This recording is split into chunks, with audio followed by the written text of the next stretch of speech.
পূর্ব তুর্কিস্তান বিশাল আয়তনের একটি ইসলামী ভূখণ্ড। তিব্বতের মতোই স্বাধীন দেশ ছিল পূর্ব তুর্কিস্তান।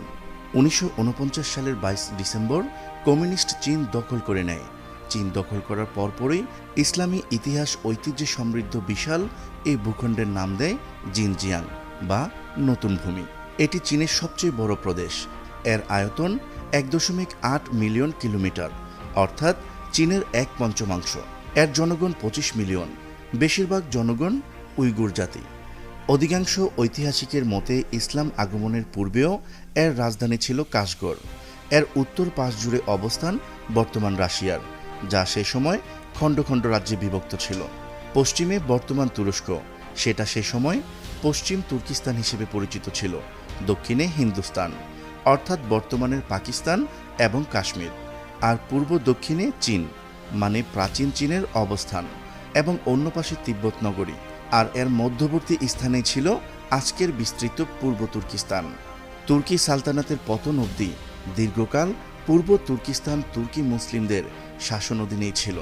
গেল শতাব্দীর 40-এর দশকে এক গৃহ বিবাদের সুযোগে মুসলিম অধ্যুষিত বিশাল এই অঞ্চলটি চীন দখল করে নেয় প্রাকৃতিক সৌন্দর্য ও খনিজ সম্পদের শহর কাশগড়। কাশগড় সহ পূর্ব তুর্কিস্তানের সংখ্যাগরিষ্ঠ উইগুর মুসলমানদের দৈনন্দিন জীবনযাপনে নেমে আসে অমানবিক নির্যাতন। ধর্মীয় আচার অনুষ্ঠান পালনে জারি করা হয় নানা কিসিমের নিষেধাজ্ঞা। চীন যে বছর পূর্ব তুর্কিস্তান অধিকার করল, তার পরের বছরে কাশগড় সহ এই ভূখণ্ডের মুসলিম নেতারা পূর্ব তুর্কিস্তান প্রজাতন্ত্র নাম দিয়ে এখানকার স্বাধীনতা ঘোষণা করেন। স্বাধীন রাষ্ট্রের জন্য স্বতন্ত্র একটি জাতীয় সঙ্গীত এবং 4 তারা খচিত পতাকাও তৈরি করে ফেলেন। কিন্তু চীনা সেনাবাহিনী সামরিক আগ্রাসন চালিয়ে তাদের এই স্বপ্নসাধ চুরমার করে দেয়।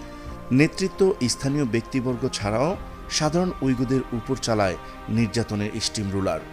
দখলের দিন থেকে এ যাবৎ চীন পূর্ব তুর্কিস্তানের প্রায় 60 মিলিয়ন মুসলমানকে হত্যা করেছে, অর্থাৎ ইরাক, আফগানিস্তান, চেচনিয়া, বসনিয়া ও ফিলিস্তিনের 10 গুণ বেশি।